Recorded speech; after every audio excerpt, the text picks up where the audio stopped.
शिवरात्र जागर आउ जहाँ रहा आमर मझी मझी रोचे श्रावण पूर्णिमाटा सबुठ आमर श्रेष्ठ होची। फर्स्ट सोमवार श्रावण मासर आसिक पूरा खुशी लगुचे। ज्योतिर्लिंगर जो 10टा दर्शन करेंगे जहाँ फल मिल एठी भी से ये पारदलिंग दर्शन करें से ही फल ही मिल। आज हूँ श्रावण मासर प्रथम सोमवार आ प्रथम सोमवार जदि कहवा कि कलाहांडीर जो प्रसिद्ध शैवपीठ रही प्रभु पारदेश्वर मंदिर रे सकाल सकाल भिड़ लगी। प्रथम मु चित्र देखा चाहूँगी देखिपे कि सकाल सकाल केमती भक्त मानकर एठी आसी भक्त माने आउ लंबा लाइन लगी एठी सकाल सकाल जदि कहवा कि पारदेश्वर मंदिर गोटे विशेषत्व रही कि पारदेश्वर दर्शन कलापर कोटि पुण्य लिभे बोली कहुई। तेज सीधासल कथा आम एठिकार प्रतिष्ठाता जी अच्छा सुभाष चंद्र पंडा सार कौन कहे सर पारदेश्वर कौन महात्म्य रही? पारदेश्वर महात्मा हूँ आज 2001 मसीह प्रतिष्ठा होता आ पारदेश्वर सब ज्योतिर्लिंग दर्शन कले जहाँ गोटे पारदलिंग दर्शन कले यही पुण्य कोटि पुण्य प्राप्त हुए। कौन सब कार्यक्रम हुए वर्ष सारा शिव शिव शिवंकर सबू जिते पर्व रोची शिव पार्वती विवाह तापरे तमर शिवरात्र जागर आउ जहाँ रहा आमर मझी मझी रोचे श्रावण पूर्णिमाटा सबुठ आमर श्रेष्ठ होची।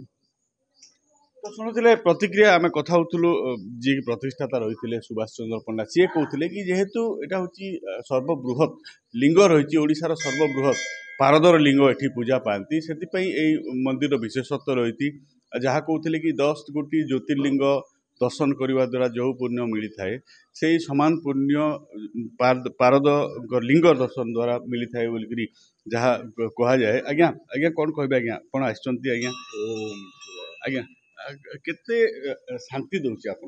बहुत बढ़िया लगছে आज्ञा आमर तो पारदेश्वर मंदिर जेनटा आई थिंक वर्ल्ड रे 2 नंबर ना एशिया रे हाँ 2 नंबर कि 3 नंबर अच्छे बहुत भीड़ हो हाँ बहुत भीड़ लगुचे। फर्स्ट सोमवार श्रावण मासर आसिक पूरा खुशी लगुचे लोक भी भिड़ रोचते। आज्ञा आज्ञा आज्ञा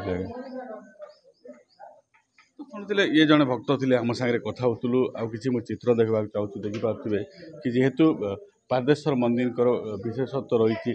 आज्ञा आज्ञा कौन सबू एठी कौन सबू आज्ञा पूजा विधि एठी चले सकाल सकाल कौन सब पूजा मोर सकालू मंगल आलती हुए 5टारे मंगल आलती है कि भगवान रो नीतिकर्म मंगल आलती सरला तापुरे रुद्राभिषेकटा स्टार्ट।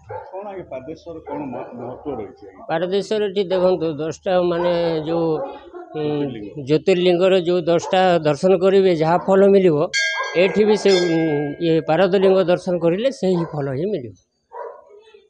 तो शुणुले ये पूजक थे आम सागर सी कथा होते जेहेतु एठी कलाहांडी जिलार प्रसिद्ध शैवपीठ है यहाँ से सकाल सकाल जदि कहवा कि भक्तर लगी लंबा लाइन कलाहांडी अंशुमान पात्र न्यूज 18 ओडिया।